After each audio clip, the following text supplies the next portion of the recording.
Fortis hospital mall road Ludhiana ने आज अपनी व्यापक पीडियाट्रिक ऑर्थोपेडिक सेवाओं की शुरुआत की, जिससे इस क्षेत्र में विशेष रूप से बच्चों की ऑर्थोपेडिक देखभाल को और मजबूती मिली है। प्रसिद्ध राष्ट्रीय पीडियाट्रिक ऑर्थोपेडिक विशेषज्ञ डॉक्टर मनोज पदमन के सहयोग से इन सेवाओं के तहत मासिक पीडियाट्रिक ऑर्थोपेडिक ओपीडी, सर्जिकल हस्तक्षेप और पोस्ट ऑपरेटिव देखभाल सभी सुविधाएं मोर्टिस लुधियाना में एक ही छत के नीचे उपलब्ध हो सकेगी। So it is a very established specialty. It is now spreading, and so I'm very happy to be associated with a very renowned orthopedic surgeon and a very well-functioning department. Because collaborate करने के लिए ऐसा नहीं कि like you just collaborate with somebody or service provider. It needs to be complete care, which includes OPD consultation, surgical listing, and over a period of time, the process is to build capacity. कि ऐसा नहीं कि day one में ही हम सब कुछ करें. We start the process, and that is a long-term vision and plan. And in this, I'm very happy to be associated with Fortis, which I've been associated for nearly 12-13 years in Delhi. So I'm looking forward to this, and hopefully it will help the people in this part of the country. Thank you.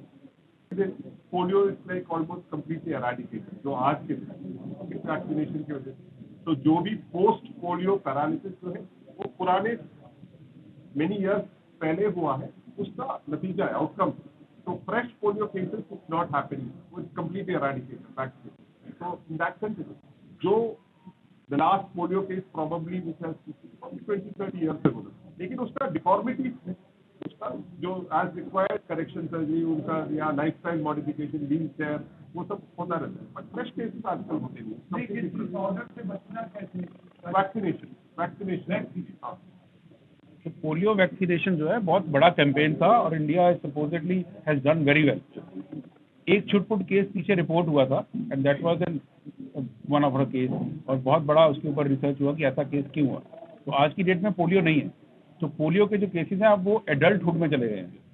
Younger age में जब problem आती थी तब paediatric orthopaedic surgeon deal करते थे, अब वो adult वाले आ गए। तो उसमें टांग बड़ी करनी, टिश्यूज को लंबा करना, टेंडन ट्रांसफर करना, ये बहुत कुछ होता था। तो अब हमारे रीजन में ऑलमोस्ट नेग्लिजिबल है।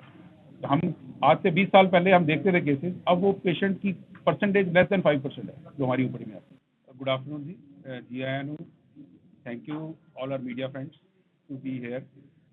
Actually orthopaedics over years grow कर गई कि वही टाइम ਸੀਗਾ कि ऑर्थोपेडिक्स ਜਿਹੜੀ ਸੀ, ऑर्थोपेडिक सर्जन वो हर तरह की फैसिलिटीज़ ਜਾਂ ट्रीटमेंट प्रोवाइड करता ਸੀ पेशेंट्स ਨੂੰ, राइट फ्रॉम फ्रैक्चर टू बच्चों की care to joint replacement to spine surgery and deformity correction.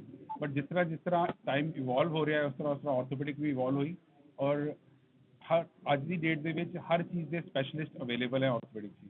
और पीडियाट्रिक ऑर्थोपेडिक ਜਿਹੜੇ ऑर्थोपेडिक सर्जनस हैं वो एक स्पैसिफिक एज ग्रुप ਜਿਹੜੇ ਬੱਚਿਆਂ ਦੇ ਨਾਲ ਰਿਲੇਟਡ ਪ੍ਰੋਬਲਮਸ ਹੈ ਉਹਦੇ ਵਿੱਚ ਐਕਸਕਲੂਸਿਵਲੀ ਡੀਲ ਕਰਦੇ हैं।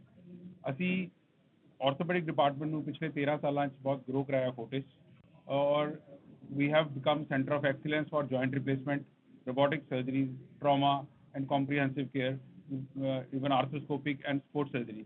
बट ये ਜਿਹੜਾ फील्ड ਸੀਗਾ, ਜਿਹੜਾ ਡੈਫੀਸ਼ੀਐਂਸੀ ਸੀ हॉस्पिटल ਵੱਲੋਂ ਹੀ, और ਈਵਨ ਸਿਟੀ ਦੇ ਵਿੱਚ ਇਹ ਫੈਸਿਲਿਟੀ, ਰੀਜਨ ਦੇ ਵਿੱਚ ਇਹ ਫੈਸਿਲਿਟੀ ਅਵੇਲੇਬਲ ਨਹੀਂ ਸੀ ਕਿ ਸਪੈਸ਼ਲਿਸਟ, ਸੁਪਰ ਸਪੈਸ਼ਲਿਸਟ ਜੋ ਕਿ ਬੱਚਿਆਂ ਦੀ ऑर्थोपेडिक ਪ੍ਰੋਬਲਮ ਨਾਲ ਡੀਲ ਕਰੇ, ਉਹ ਸਾਨੂੰ ਸਾਡੇ ਕੋਲ ਹੋਏ। तो साड़ी चाह सीगी कि असी एक डिपार्टमेंट का एक एडिशनल पार्ट डिवेलप करिए जिहदे डॉक्टर साहब बिकॉज फोर्टिस नाल एसोसीएटेड है काफ़ी लॉन्ग टाइम तो दिल्ली और गुड़गांव NCR दे विच अपनी सर्विसेज दे रहे हैं। तो डॉक्टर साहब नाल असी टाई अप करके ये फैसिलिटी सिटी नू प्रोवाइड कर रहे हैं, इस रीजन नू प्रोवाइड कर रहे हैं।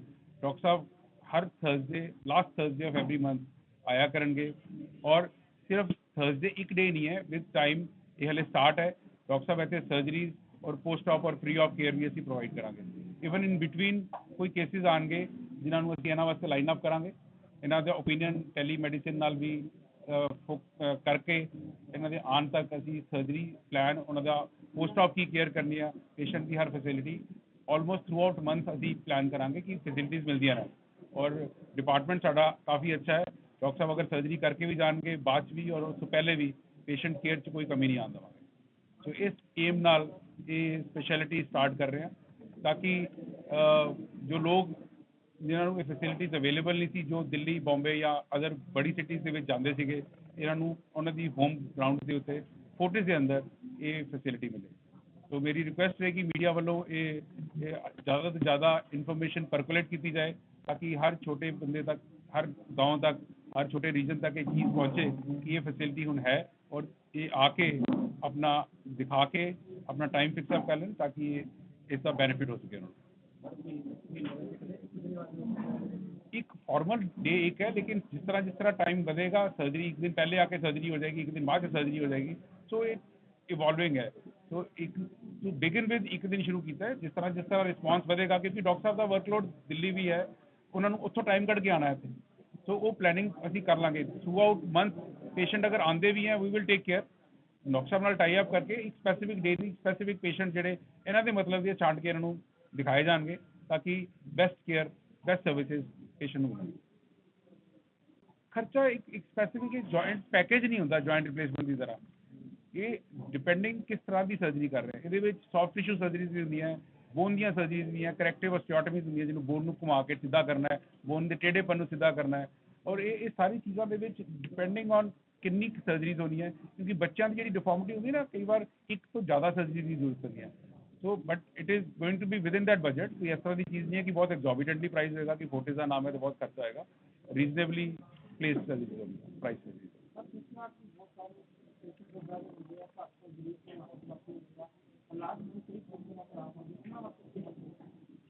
उन्होंने वास्ते Fortis time to time camps करता रहता और ऑब्वियसली अगर स्टार्ट करांगे तो ये कैंप्स अगे भी होंगे और जो हॉस्पिटल वालों मरीज की डिस्काउंट फॉर्म के सर्विसेज होंगी है वो फोर्टिस मैनेजमेंट हमेशा तत्पर रही है करने और प्रोवाइड किया जाएगा। आज की डेट से काफ़ी लोग इंश्योर्ड हैं, काफ़ी लोग एम्पैनल्ड हैं, तो ये फैसिलिटीज उन्होंने थ्रू एम्पैनलमेंट के थ्रू या इंश्योरेंस के थ्रू ईजिली अवेल हो